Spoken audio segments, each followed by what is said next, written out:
हरियाणा के गृह एवं स्वास्थ्य मंत्री अनिल विज ने वाराणसी की माननीय अदालत के ज्ञानव्यापी में व्यास जी के तहखाने में पूजा करने के फैसले पर कहा कि ये सब श्री राम जी की कृपा से हो रहा है।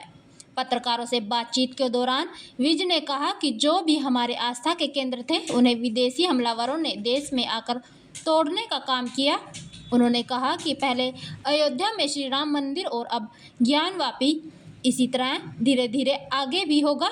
इसके साथ ही कांग्रेस नेता राहुल गांधी के जातिगत मतगणना कराने के बयान पर तंज कसते हुए गृह मंत्री अनिल विज ने कहा कि जब कांग्रेस की सरकार थी तब जातिगत मतगणना क्यों नहीं करवाई, लेकिन अब इनकी सरकार कभी नहीं आएगी और इस तरह के बयान से वो देश को बांटने का काम कर रहे हैं और लोगों को गुमराह कर रहे हैं।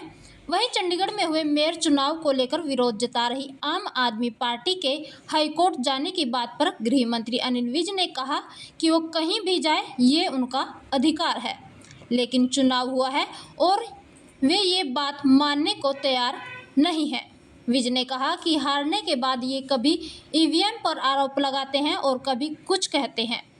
एक और मतलब की कमीशन मिल गई एक और देश की नहीं, ये बहुत बड़ी बात है और ये राम जी की कृपा से ही हो रहा है कि धीरे धीरे जो भी हमारे आस्था के केंद्र थे, जिन पर हमलावरों ने, जो लोग हमारे देश पर हमला करने आए, हमारे देश को लूटने के लिए आए, कत्लेआम करने के लिए आए और हमारे धार्मिक स्थानों को तोड़कर बनाया गया। अब धीरे धीरे पहले राम मंदिर जी का हुआ, ज्ञानवापी जी का हुआ और आगे भी होगा।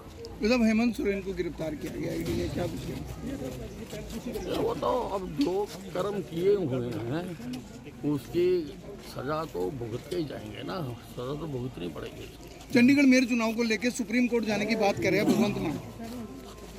नहीं, वो कहीं भी जाएं वो उनका अधिकार है, लेकिन देखने वाली बात तो ये है कि चुनाव हुआ है और आप उसको मान नहीं रहे हो। ये जब ये हार जाते हैं तो कहीं पर ईवीएम का आरोप लगा देते हैं, कहीं पर धांधली का आरोप लगा देते हैं। राहुल गांधी ने फिर जातिगत मतगणना की बात कही है कि अगर हम सत्ता में आए तो जातिगत मतगणना कराएंगे।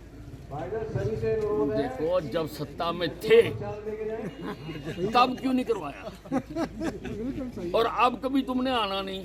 अब तुम लोगों को सिर्फ गुमराह करने के लिए, लोगों को बांटने के लिए, लोगों को आपस में लड़ाने के लिए, इस देश को खंडित करने के लिए राहुल गांधी जी ऐसी बातें कर रहे हैं। भूपेंद्र, आशी नीति ये देश और कर्ज के नीचे दब जाएगा इस बजट के बाद।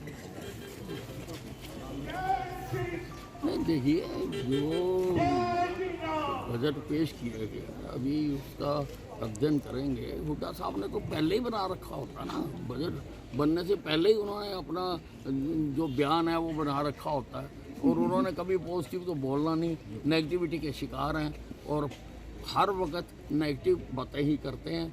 और जब इनको मौका मिला था तब भी प्रदेश आगे जाने की बजाय पीछे गया।